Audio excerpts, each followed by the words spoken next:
বাংলাদেশে ভারত বিদ্বেষের বিষ, কট্টরপন্থীদের হুঙ্কার আর থামছে না।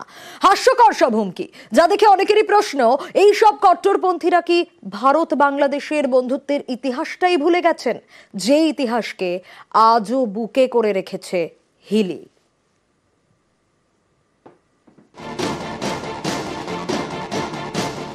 যাদের হাত ধরে স্বাধীনতার সূর্য উঠেছিল পদ্মা পারে, তাদের উদ্দেশ্যেই এখন হুমকি। আমি বলে দিচ্ছি ভারতকে, যে ট্রেনিং আমরা নিয়েছি, যে যুদ্ধ আমরা করেছি, আমরা শুধু 2 লক্ষ সৈনিক না, আমাদের সাথে 18 কোটি জনগণ আছে। আমাদের ট্রেনিং, আমাদের দক্ষতা ভারতের চেয়ে অনেক বেশি। আমরা যদি একবার সাহস করে আমার দেশকে যুদ্ধ করবে, আমরা বলে দিচ্ছি 4 দিনের মধ্যে আমরা কলকাতা দখল করে নেব। ত্রিপুরা আমাদের, আসাম আমাদের, মিজোরাম আমাদের, সমগ্র পূর্বাঞ্চল নিয়ে নতুন বাংলাদেশের সীমানা হবে। যে ভারতের হাত ধরে জন্ম হলো নতুন দেশ বাংলাদেশের, সেই ভারতের বিরুদ্ধেই এখন উগ্রানো হচ্ছে বিদ্বেষের বিষ। একটা একটা করে ইন্ডিয়ানকে ধরে লাথি মেরে ইন্ডিয়ার সীমান্তে ঢুকাই দিয়ে আসতে হবে। আমি একটা শেখ হাসিনাকে জিজ্ঞাসা করছি, আপনি কি এই বাংলাদেশের সন্তান এরকম সাংঘাতিক কাজ করলেন কিভাবে? আমরা কি পারবো ইন্ডিয়ার যে চিকেন নেক রয়েছে সেখানে গিয়ে একটা ইকোনমিক জোন বানাতে? নিরস্ত্র মানুষ এত সাহসী হতে পারে, এটি বাংলাদেশ ইতিহাস সৃষ্টি করেছে। সুতরাং এই ধরনের জাতির বিরুদ্ধে কোনো আগ্রাসন চালাতে হলে বারবার তাদেরকে চিন্তা করতে হবে, যত বড় শক্তি হোক। আরে ভারত তো কিছুই না, এর চাইতে আরো বড় শক্তিও যদি আসে, বাংলাদেশকে কোনোদিন পদানত করতে পারবে না। অনেকেরই প্রশ্ন, ভারতের বিরুদ্ধে বাংলাদেশে এত বিদ্বেষ কেন? সে দেশের কট্টরপন্থীরা কি ইতিহাসটাই ভুলে গিয়েছেন? যে ইতিহাস গঙ্গা পদ্মার পাড়ে আজও গল্প বলে, যে ইতিহাসকে আজও বুকে করে রেখেছে হিলি।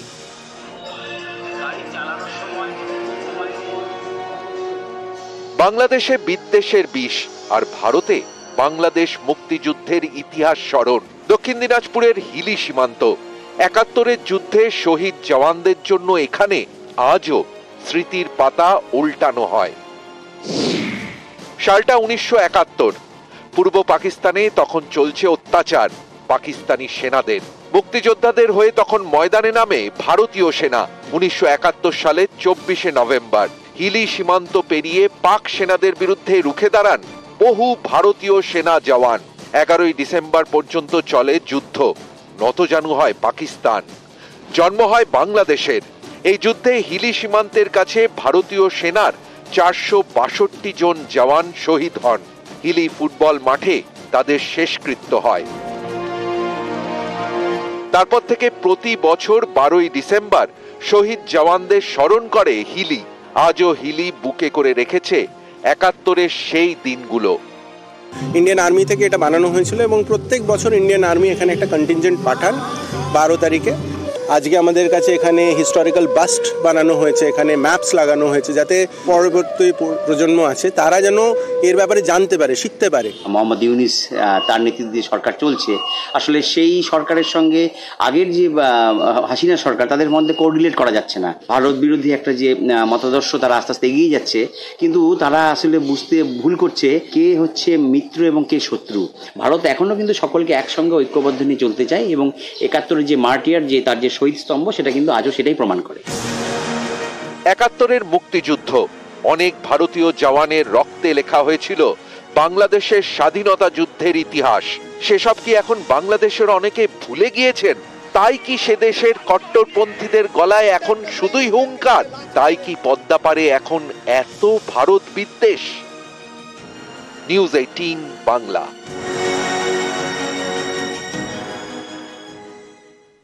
আর এবার নজর রাখবো চিন্ময় কৃষ্ণ দাসের জামিনের শুনানি এগিয়ে আনার আবেদন। নয়া যুক্তি দেখিয়ে বৃহস্পতিবারও এই আবেদন গ্রহণ করা হলো না। শুনানির জন্য শর্ত দিয়েছেন চট্টগ্রাম আদালতের বিচারক।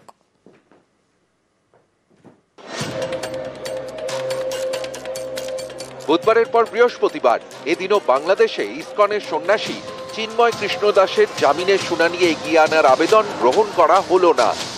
আদালতের দরজায় ঘুরলেন ঢাকা থেকে চট্টগ্রামে যাওয়া বাংলাদেশ সুপ্রিম কোর্টের আইনজীবী রবীন্দ্র ঘোষ। আরেকটা লয়ার না থাকার কারণে এইবারে উনি এটা পেন্ডিং রেখে দিয়েছেন। সহায়তা আজকে পাওয়া উচিত ছিল। এটা যদি রিজেক্ট হয় আমরা হাইকোর্টে যাবো। উনি একটা দরখাস্ত নিয়ে আসছিলেন, তবে ওনার ওকালতনামাটা ছিল সুপ্রিম কোর্ট বারের। তো বিজ্ঞ আদালত বলছে যে এবারের একটা ওকালতনামা যে কোনো লয়ার দিয়ে আপনি দিলে আমি শুনানি করব। গত অগাস্টে বাংলাদেশ ছাড়েন শেখ হাসিনা। তারপর থেকেই পদ্মা পারের সংখ্যালঘুদের উপর নির্যাতন চলছে বলে অভিযোগ। এরই মধ্যে গত মাসে ইসকনের সন্ন্যাসী চিন্ময় কৃষ্ণ দাসকে গ্রেফতার করা হয়। এতে পরিস্থিতি নতুন করে গরম হয়ে ওঠে। চিন্ময় কৃষ্ণ দাসের আইনজীবীদের উপরেও হামলা চলে বলে অভিযোগ। আতঙ্কে তার আইনজীবীরা চট্টগ্রাম আদালতে হাজিরি হননি বলে দাবি। 1 মাস পিছিয়ে যায় চিন্ময় কৃষ্ণ দাসের জামিনের শুনানি। ঠিক হয় 2রা জানুয়ারি শুনানি হবে। শুনানির এই দিন এগোনোর জন্য বুধবার চট্টগ্রাম আদালতে আবেদন করেন তার আইনজীবী রবীন্দ্র ঘোষ। অভিযোগ এরপরই চট্টগ্রাম আদালতেই উত্তেজনা ছড়ায়। কোর্টেই চিন্ময় কৃষ্ণ দাসের বিরুদ্ধে আইনজীবীদের একাংশ মিছিল করে। চিন্ময় কৃষ্ণ দাসের আইনজীবীর উপর হামলাও হয় বলে অভিযোগ। চিন্ময় প্রভুর মামলা সহ আরো কিছু আইনজীবীর বিরুদ্ধে যে কতগুলো মামলা নেওয়া হয়েছিল তাদের আইনগত সহযোগিতা করার জন্য আমি জজ সাহেবের কাছে যখন 3টে অ্যাপ্লিকেশন মুভ করতেছিলাম, আমার পিছন দিক দিয়ে একজনের ধাক্কা দিয়েছি। আমি শুনেছি, আমার কথাগুলো আসতেছে যে চিন্ময় প্রভু হলো ইসকন করো, ইসকনের দালাল যারা তাদেরকে খতম করো, তাদেরকে এ করো, বিভিন্ন রকমের স্লোগান দিয়ে তারা দেখাচ্ছিল। আমি আক্রমণের শিকার হয়েছি ভিতরে।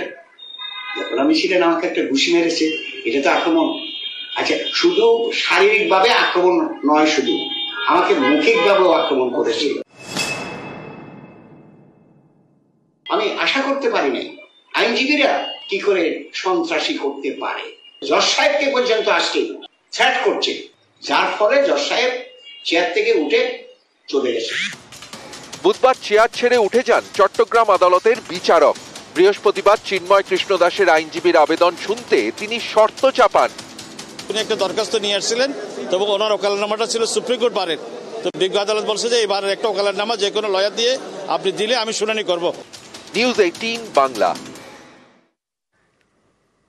আর নজর রাখবো এবার সংসদে সংবিধান বিতর্ক। সংসদ সচল করতে সংবিধান বিতর্ক। 2 দিন ধরে লোকসভায় সংবিধান বিতর্ক। আর সংবিধান বিতর্কে বলবেন প্রধানমন্ত্রী। কখন বলবেন, কি আপডেট, প্রত্যেকটা বিষয় নিয়ে মৈত্রেয়ী আরো ডিটেইল জানাতে পারবে। মৈত্রেয়ী, দেখো, আজ এবং আগামীকাল লোকসভায় সংবিধানের 75 বছর পূর্তি উপলক্ষে সংবিধান বিষয়ক আলোচনার জন্য দিন স্থির করা হয়েছে এবং আগামী সোম এবং মঙ্গলবার রাজ্যসভায় এই আলোচনা হবে। আজকে এই আলোচনা সরকার পক্ষ থেকে শুরু করবেন, অর্থাৎ বিজেপি তরফ থেকে এই আলোচনায় শুরু করবেন রাজনাথ সিং এবং জবাবি ভাষণ আগামীকাল দেবেন প্রধানমন্ত্রী নরেন্দ্র মোদী। তৃণমূল কংগ্রেসের পক্ষ থেকে এই যে সংবিধান দিবসের যে আলোচনা, সেই আলোচনায় অংশগ্রহণ করবেন সাংসদ মহুয়া মৈত্র এবং সাংসদ কল্যাণ বন্দ্যোপাধ্যায়। ফলে সংসদ বিষয়ক একদম সংসদীয় গণতন্ত্র এবং সংসদ নিয়ে বিরোধীদের যে বক্তব্য ছিল সেই সমস্ত বক্তব্য যেরকম একদিকে উঠে আসবে, অন্যদিকে সরকারের তরফ থেকে তারা এই সংসদীয় রাজনীতি নিয়ে তারা কি বলতে চান সেই বিষয়েও আসবে। ফলে গত কয়েক সপ্তাহের যদি অধিবেশনের পর্যায়ে দেখা যায়, তাহলে সেক্ষেত্রে সংসদের অধিবেশন চলেনি বলা যেতে পারে এবং সেভাবে কোনো বিতর্ক দেখা যায়নি। ফলে আজ এবং আগামীকাল এই সংসদীয় গণতন্ত্র এবং মূলত সংবিধানের 75 বছর উপলক্ষে এই যে আলোচনা, সেই আলোচনা যে যথেষ্ট উত্তাপ নিয়ে আসবে সেটা কিন্তু একদমই আন্দাজ করা যাচ্ছে। একদিকে বিরোধীরা তারা শান দিচ্ছেন সংবিধান নিয়ে, তাদের যা অভিযোগ, যা বক্তব্য রয়েছে, যেভাবে সংবিধান হত্যা করার অভিযোগ তারা করছেন বিরোধীদের।